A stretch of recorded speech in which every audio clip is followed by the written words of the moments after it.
Bueno, esto que les voy a compartir hoy, digamos, es parte de un trabajo que fue aceptado hace poquito, eh, donde nos basamos, digamos, en esta técnica de detección de cambios, en una técnica de detección de cambios basada en sensado remoto, para caracterizar la distribución de casos de leishmaniasis en un brote que ocurrió en la ciudad de Corrientes entre los años 2015 y 2016.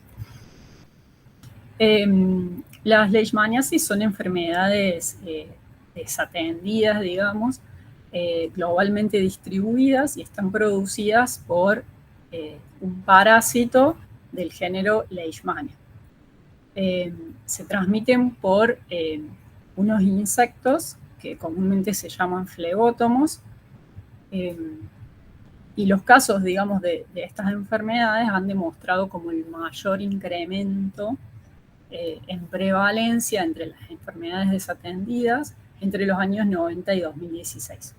En América hay dos tipos, o sea, la leishmaniasis se presenta en dos tipos, digamos, la leishmaniasis visceral y la leishmaniasis cutánea y mucocutánea, que básicamente la diferencia entre cutánea y mucocutánea tiene que ver como dónde ocurrió, digamos, la picadura del flebótomo, porque si es cerca de una mucosa puede que se desarrolle una leishmaniasis mucocutánea.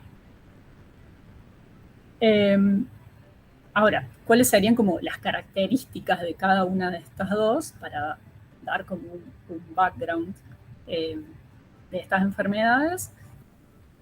La visceral, por un lado, el parásito, digamos, el agente, es un parásito que se llama Leishmania infatum. Para la cutánea, Leishmania brasiliensis. Por su parte, los vectores, para la visceral es Lutzomia longipalpis, para la cutánea, mucocutánea, se conocen, digamos, o han sido asociados a brotes dos especies de vectores, Mizomia whitmani y Mizomia neibai. Los flebótomos son como estos bichitos parecidos a un mosquito, más chiquito, pero así como rubiecito, digamos. Tiene una coloración clarita, digamos, a diferencia de los mosquitos por ahí. La leishmaniasis visceral está confirmada en 12 países, con una tasa, digamos, de incidencia de unos 3.500 casos al año en los últimos 20 años. En Argentina, digamos, y sobre todo en la zona noreste y noroeste de Argentina, apareció solamente durante la última década como una enfermedad urbana principalmente, y una vez que la leishmaniasis, en realidad que el vector y el parásito aparecen en una ciudad, la leishmaniasis visceral presenta un patrón de casos humanos como dispersos, digamos, tanto en el espacio como en el tiempo, o una meseta como bajita, ¿sí? En cambio, la leishmaniasis cutánea es endémica en muchos más países y tiene una incidencia mucho más alta, digamos, muchas veces más alta, más de 10 veces más alta, y se presenta como, es endémica desde hace mucho más tiempo, desde tiempos prehispánicos, y se presenta de dos formas distintas. Uno que podemos llamar forma típica, donde hace como brotes epidémicos, ¿sí? En donde los casos están como agrupados, digamos, en espacio y tiempo, y generalmente ocurre en relación a cambios ambientales como deforestación, urbanizaciones nuevas y demás, porque esos cambios lo que hacen es perturbar el ambiente de tal modo que justo los vectores de leishmaniasis cutánea pueden incrementar notablemente su abundancia. Eso está estudiado en distintos lugares. Entonces, ese sería el caso típico, pero también se puede presentar en algunos lugares atípicamente, y en este caso es producida la leishmaniasis cutánea, pero por el parásito de la leishmaniasis visceral, y tiene una expresión clínica diferente, ¿sí? La típica te genera úlceras, que es esto que veíamos acá en esta segunda foto, ¿sí? Y en cambio, cuando es atípico el brote, genera como una manifestación como más de pápulas, pero que no se ulceran, ¿sí? Ahora, ¿por qué todo esto, digamos? ¿Por qué todo este relato de las dos enfermedades? Resulta que el brote, digamos, que es objeto de este estudio, que se dio en la ciudad de Corrientes, en principio, digamos, toda la clínica mostraba, o sea, todos los brotes que se habían dado en Corrientes mostraban como unos patrones típicos, tanto para cutánea como para visceral, pero en el 2015-2016 las autoridades reportaron un brote de leishmaniasis cutáneas, ¿no? Que en principio se presentaba típicamente con manifestaciones clínicas típicas, incluso con algunas pruebas moleculares también, dando evidencia de que era un brote de leishmaniasis cutáneas típica. Sin embargo, una investigación reciente, que ahí les dejé la cita, en el año pasado, plantea que este brote, que aparentemente era típico por una serie de evidencias, es un brote atípico de leishmaniasis cutánea urbana. Es decir, atípico, ¿por qué? Porque era en teoría producido por el vector y el parásito de la visceral, generando casos de cutánea, ¿no? El tema con esto es que este nuevo escenario, digamos, podría llegar a implicar como un aumento significativo en los costos de los programas de control de la leishmaniasis, porque esto significa que entonces, frente a manifestaciones típicas, clínicas típicas de cutánea, se debería hacer como un diagnóstico molecular, secuenciación y demás, para ver que no sea el parásito de la visceral, porque eso podría llevar a ¿cómo decirlo? A efectos mucho más serios, digamos, sobre la salud y cómo seguir los casos y demás, digamos. Es como que implicaría un cambio completamente en cómo se controlan y en cómo se siguen los casos de esta enfermedad. Entonces, nuestro objetivo, dado que generalmente los brotes de leishmaniasis cutánea están asociados a cambios ambientales, nuestro objetivo era, desde lo ecoepidemiológico, tratar de dilucidar si el patrón de este brote ocurrido en la ciudad de Corrientes se correspondía con una manifestación, digamos, más típica de la leishmaniasis cutánea asociada a cambios del ambiente o no, ¿sí? Bueno, el área de estudio, como ya les conté, es la ciudad de Corrientes y un pueblito, digamos, que está un poquito más al sur de la ciudad de Corrientes, que se llama Riachuelo. Y teníamos dos conjuntos de datos, ¿sí? Originalmente nosotros estábamos trabajando con datos, por lo que llamé acá el set 1, digamos. Estos datos fueron provistos por el Ministerio de Salud de la provincia de Corrientes.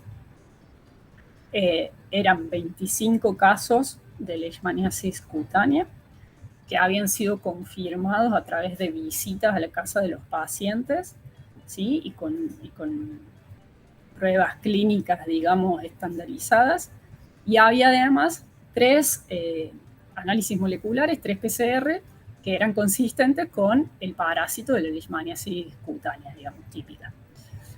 Y por otro lado, salió mientras estábamos como haciendo los primeros análisis, aparece este trabajo el año pasado, donde presentaban 80 casos de leishmaniasis cutánea de las mismas fechas, digamos, en la misma ciudad, el mismo brote, y tenían, en teoría, 24 muestras de PCR que eran consistentes con el parásito de la Leishmaniasis visceral. Entonces, básicamente, ¿qué hicimos? Porque no podíamos como desconocer, digamos, este trabajo, porque estaba como diciendo algo muy diferente a lo que nosotros estábamos pensando o analizando, o que a su vez queríamos decir. Entonces, lo que hicimos básicamente fue georreferenciar, porque ese trabajo no provee las coordenadas de los casos. Entonces, básicamente lo que hicimos fue hacer un screenshot del mapa, lo georreferenciamos con datos de Sentinel, de una imagen Sentinel, con datos de OpenStreetMap para ver que quedara como todo alineadito. Georreferenciamos ese mapa obtenido del PDF y digitalicé los casos que estaban en ese mapa. Entonces, de los 80 que ellos presentaban, que estos autores presentaban, logré recuperar 74, ¿sí? Porque claramente, o sea, seguramente había como duplicados en algún lugar, pero eso no era visible en el mapa, digamos. No alcanzaba la resolución para distinguir eso. Pero bueno, de esa manera obtuve de algún modo los casos de este otro trabajo para comparar. ¿Sí? Y así queda como los dos sets de datos. En la imagen A vemos el set original y en la B lo que recuperamos del trabajo de Acosta Soto.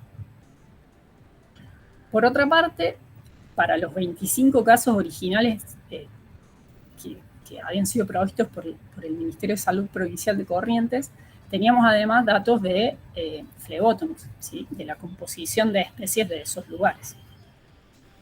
Es bastante consistente con una dominancia, digamos, de las especies que están asociadas a la leishmaniasis cutánea.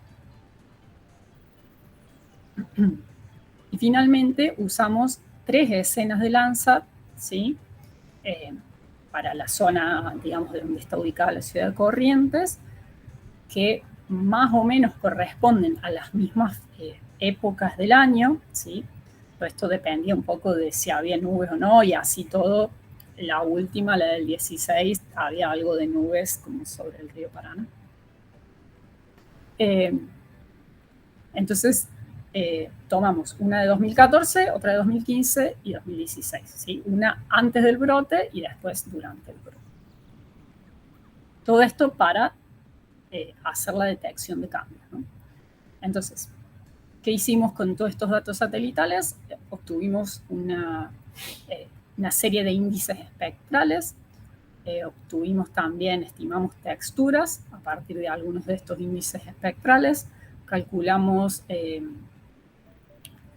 las componentes de Tassel-CAP y realizamos clasificaciones supervisadas. ¿Sí? Así más o menos se ve el resultado, digamos, de las clasificaciones supervisadas con Random Forest, identificando 5 clases. Y lo que hicimos para la parte como de detección de cambios fue utilizar esta técnica que se llama Change Vector Analysis, que es bastante simple, ¿sí? Uno necesita imágenes o agregados temporales de 2 fechas, ¿sí? O sea, permite detectar cambios entre 2 momentos. Esos momentos pueden corresponderse a una fecha única, digamos, o a un periodo agregado para un momento y otro periodo agregado para otro momento. Y básicamente se basa en esta diferencia, digamos, en el eje. Nosotros usamos el componente de verdor del Tassel-CAP y el de brillo, pero también podría usarse el NDVI y algún otro componente que tenga que ver como con el suelo, ¿sí? Entonces, en función de la diferencia en estas 2 dimensiones, uno puede obtener la magnitud, ¿sí?, del vector de cambio y la dirección. Y en función de cómo cambia eso, digamos, si es si la magnitud es positiva, el ángulo es positivo y demás, y en función de un umbral de cambio, ¿sí? Porque no todos los mínimos cambios nos interesan, sino uno puede jugar con distintos umbrales, podemos observar que hay como 4 tipos de comportamientos diferentes entre un momento y otro, ¿sí? Que se reduzca la humedad, que incremente la clorofila, que haya o incendio o incremento de humedad y que aumente el suelo desnudo, ¿sí?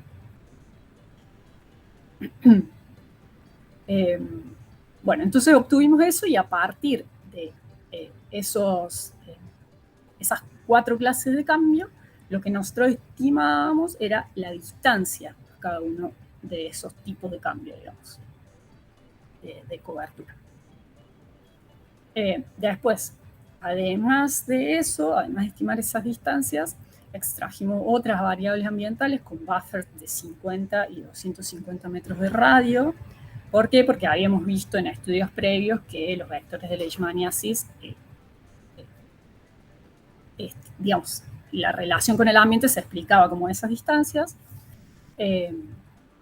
Estimamos como el tipo de cambio más común en esos buffers, el tipo, cuántas clases de cobertura había en esos buffers y demás, la diversidad y demás.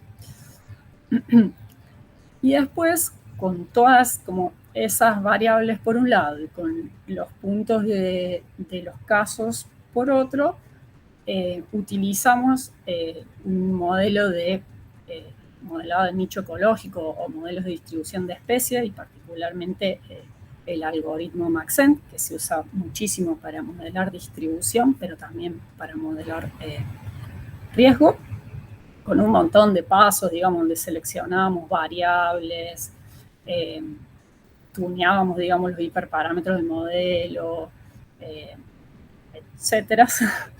No me voy a detener tanto, pero usamos este paquete que se llama SDM-Tune.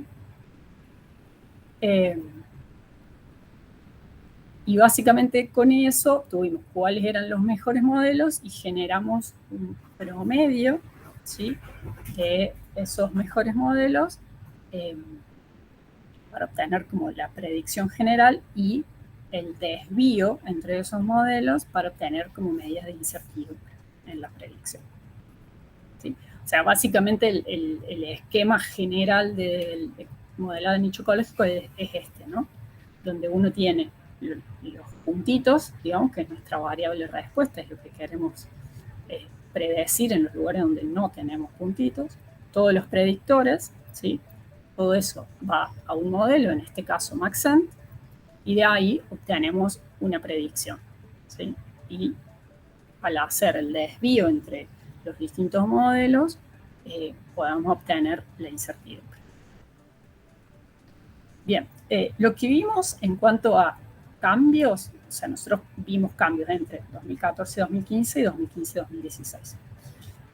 Hubo como muchos cambios, o sea, una importante superficie registra cambios en la cobertura en esos periodos y tiene que ver sobre todo con las áreas cercanas al río, ¿no? Entonces, hubo un año en que incrementa la humedad, principalmente, otro año en que disminuye la humedad. Y otra cosa que fue bastante importante y que es como bastante notoria, capaz en este gráfico está medio lejos, pero es bastante notoria, es una nueva urbanización que aparece como justo ahí entre medio de los casos, digamos. Esto que se ve más fucsia acá y acá en 2015-2016 es una nueva urbanización que aparece. Y después, alrededor de estos casos acá en Riachuelo, es como que de un año al otro se seca y en el año siguiente se inunda.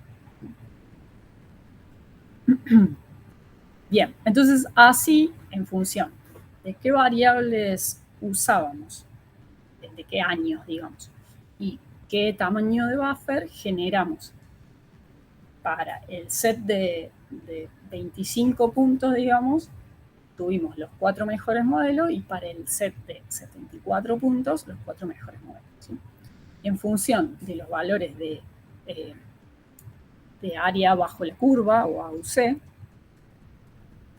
determinamos que el modelo que usaba variables de 2015 o cambio entre 2015 y 2016 con un buffer de 50 metros era el mejor si lo construíamos con los 25 puntos originales, y el de 250 metros, también entre 2015 y 2016, construido con los 74 puntos del trabajo de Acosta de Soto, resultaba el mejor por ese lado, digamos.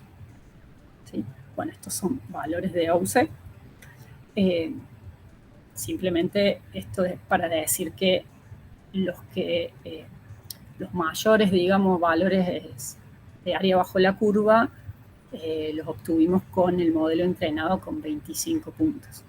Pero, digamos, esto no necesariamente significa que los modelos son mucho mejores, ¿sí? Sino que a lo mejor los datos están representando una única condición o condiciones más similares, y por eso también las áreas bajo la curva son más altos los valores. Pero lo importante es que en 7, digamos, de los 8 modelos que entrenamos, que obtuvimos como mejores modelos, aparece la distancia al cambio como variable más importante. Y si no es como la más importante, está dentro, al menos dentro de las 5 variables más importantes. Entonces esto ya nos estaba indicando, digamos, que había una relación, digamos, con el cambio alrededor, digamos.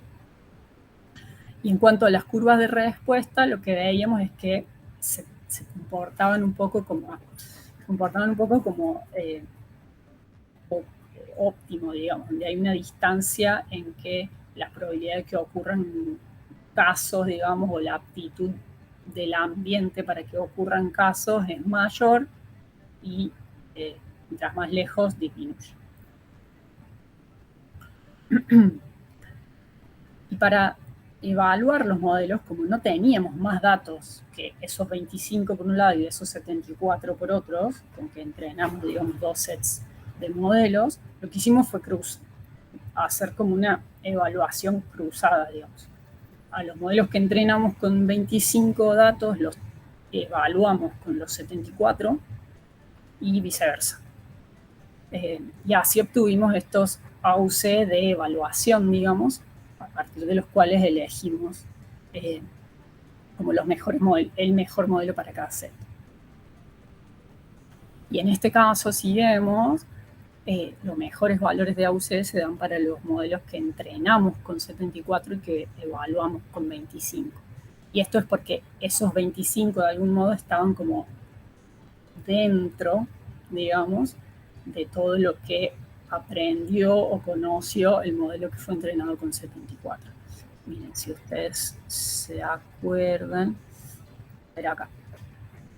Estos blanquitos, digamos, son los 25 puntos originales y los negritos son los 74. Entonces es como que el de 74 pareciera abarcar mucha más variabilidad ambiental que los 25. Entonces es claro que si los evaluamos con eso va a ser un poco mejor. Entonces, un poco para considerar, digamos, esta incertidumbre en los datos de input y en las predicciones, lo que hicimos fue hacer un ensemble, digamos, de estos dos modelos mejores, uno de cada set, ponderado por el valor de AUC. Entonces, en cada píxel de esto, digamos, uno lo multiplica por el AUC, ¿sí? Y suma, básicamente. Y entonces así obtenés como un promedio ponderado, ¿sí? De probabilidad o de aptitud del ambiente para la ocurrencia de casos de leishmaniasis.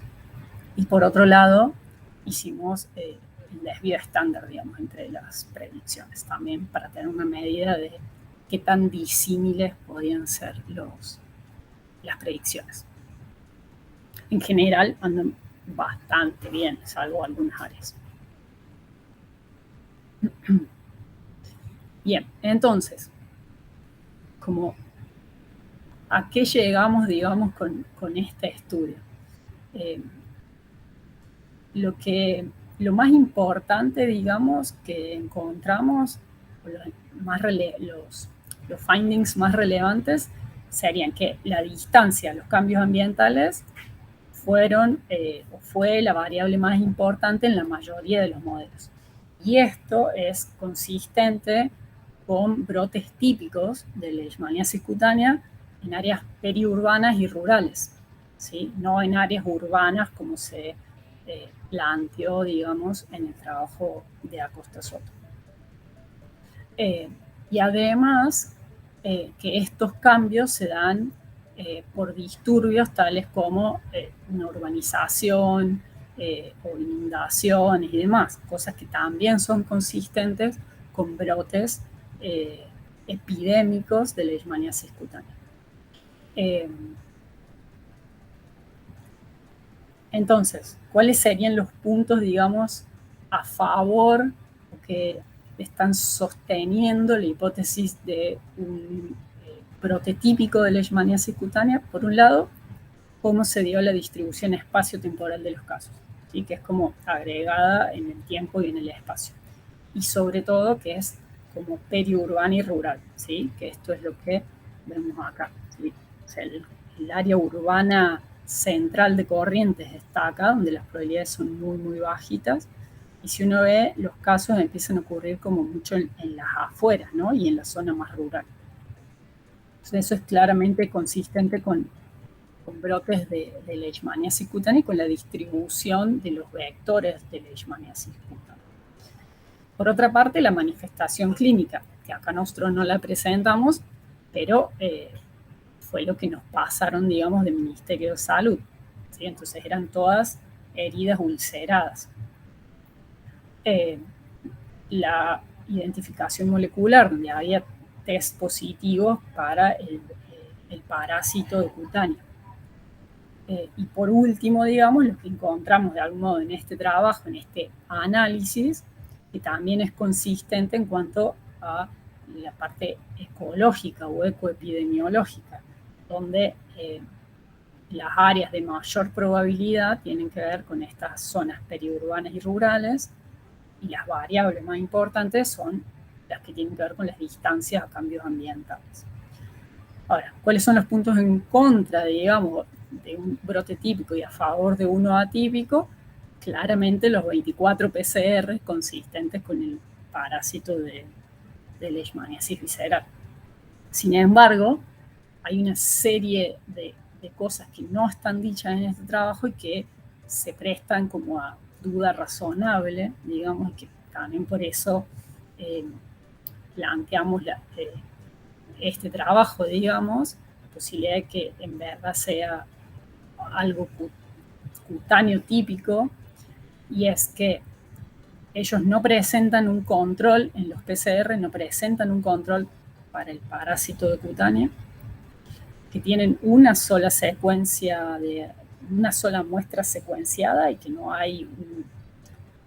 la presentan, digamos, no la ponen tampoco en GenBank como para que uno pueda comparar con secuencias conocidas, y tampoco reportan como el estado de conservación de sus muestras. Entonces no se puede descartar que haya habido una contaminación cruzada de las muestras, porque estos ya son detalles como más finos, pero lo que ellos hacen es de muestras de frotis, de las heridas de las personas, es como que las diluyen con, bueno, no me acuerdo exactamente con qué, pero diluyen eso que quedó en el frotis pegado y de ahí hacen los PCR. Entonces, cómo estuvieron conservados esos frotis y demás no se sabe. Puede que haya habido contaminación cruzada. Entonces, digamos que hay dudas razonables por todos estos motivos, y que lo que nosotros planteamos, digamos, es que dadas todos estos puntos que discutimos, el escenario sería mayormente consistente con cutánea, con un caso típico, digamos, de brote de cutánea, y que la conclusión del trabajo de Acosta Soto y colaboradores, por implicar, digamos, un cambio como muy abrupto en los programas de control de la leishmaniasis local, y no solo local, sino a nivel Argentina y Latinoamérica, requiere de por sí como mucha más evidencia y más explicación, digamos, para poder realmente, ya sea o confirmar o descartar que cualquier brote de leishmaniasis cutánea de acá en más puede estar dado por parásito y el vector de la leishmaniasis visceral. ¿Sí? Eso implicaría cambios muy grandes. Y una de las cosas, por ejemplo, sería, piensen que estas enfermedades desatendidas son lamentablemente mucho más comunes en lugares como con muchas carencias, ¿no? Entonces, ir y hacer, ya de por sí es difícil que las personas concurran a los centros o que accedan a los centros o incluso al revés, desde los centros tratar de llegar a las personas para ver, para controlar, digamos, la enfermedad y tratarlos. Entonces, además, hacer un control más seguido de esos casos, secuenciar muestras de esos parásitos y demás en lugares totalmente desolados, es algo como que implicaría unos gastos terribles. Entonces, realmente, digamos, es un caso que requiere una reevaluación. Así que bueno, eso es lo que nosotros llegamos, digamos, en este trabajo. Así que les agradezco como la atención.